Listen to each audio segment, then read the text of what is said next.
இல்லமாமா அதெல்லாம் பாக்கலாமா. நல்ல வேலையா போச்சு. நமீதா சமைக்குது, ஜூலி இட்லி அவிக்குது, கஞ்சா கருப்பு கருவாடு குழம்பு வைக்கிறாரு, அவரு பேர் என்ன வையாபுரி அப்படியே வஞ்சர மீன் வைக்கிறாரு, அப்படி போட்டுக்கிட்டு இருக்காங்க. நீங்க என்ன ஒண்ணுமே கண்டுக்காம இருக்கியா?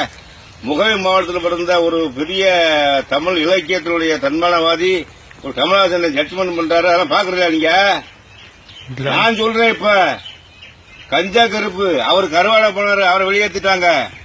வையாபுரி வச்சையான விலங்குல வெளியேற்றிட்டாங்க. இருக்கிற ஊரா அம்புடு சிம்ம குட்டியா இருக்கு. என்னடான்னு கேட்டாங்க, தமிழை தன்மானத்துல விவசாயி பாதிக்கப்பட்டு இருக்கேன். இந்த இதை பிக் பாஸ்னா நான் சொல்றேன், தமிழ்நாட்டுல இந்த கருவாடு குழம்பு வச்சாலா மீன் குழம்பு வச்சாலான்னு பாக்குற காட்டுல நான் விவசாய உழுக விடணும். கஞ்சா கருப்பை உழுக விடணும். மாடு 2 மாடை விட்டு வையாபுரிய நாட்டுப்பா விடணும். இந்த நமீதா இருக்குல்ல, நான் வறுத்தேன் புழுத்தேன், நான் எனக்கு ருசியாக இல்லை, சமைத்தேன் எழுந்தேன் உடம்பு வலிக்கிறது, அதெல்லாம் தேவையில்லை. நான் இன்னொன்னு நமீதாவை நடவிடுங்க. அந்த ஜூலியா அந்த மக்களை பூரா களை எடுக்க விடுங்க. அதுல நீங்க ஏக்கருக்கு என்ன பண்ண, ஒரு ஏக்கரு 2 ஏக்கரு 11 15 என்னமோ 16 பேர் சொல்றாங்க.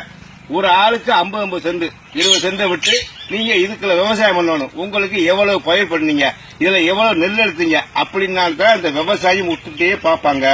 அப்ப இந்த நெல் எடுத்துட்டாங்கல்ல, அந்த நெல்லை பார்த்த உடனே ஆகா விவசாய பூரா ஒத்து பார்ப்பாங்க, மக்கள் பூரா ஒத்து பார்ப்பாங்க, நல்லா உழைக்கிறாங்க, நல்லா விவசாயம் பண்றாங்க, நாட்டை பத்தி சிந்திக்கிறாங்க.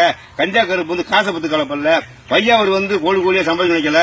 நமீதா மல்டி மில்லியன் நினைக்கல.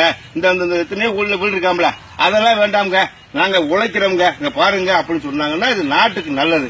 இதை விட்டுப்பட்டு என்னமோ நான் அடிச்சேன் கிழிச்சேன் அப்படின்னு சொன்னா என்ன, தமிழ்நாட்டில் தமிழுங்க ஆளுந்துகிட்டே இருக்கேன், அதை பத்தி பார்க்க சொல்லுவீங்க நீங்க. இதுல வேலை ஒண்ணு முகவை மாற்றம் பண்ணவர் கமலஹாசன் ஜட்ஜ்மெண்ட் நல்லா பண்ணுவார். தமிழ் அவருக்கு தெரியாத நமக்கு தெரிய போகுது. இருந்தாலும் உங்களுக்கு சொல்றேன் தம்பி, என்ன பண்றது, நம்ம உழப்பு நம்ம அம்படி வெட்டினா தான் வாக்கிய வெட்டினா தான் நமக்கு சரியா மோட்டர் ஓடிக்கிட்டு இருக்கு. கொஞ்சம் விளைவிக்க நான் வெட்டுறேன் தம்பி.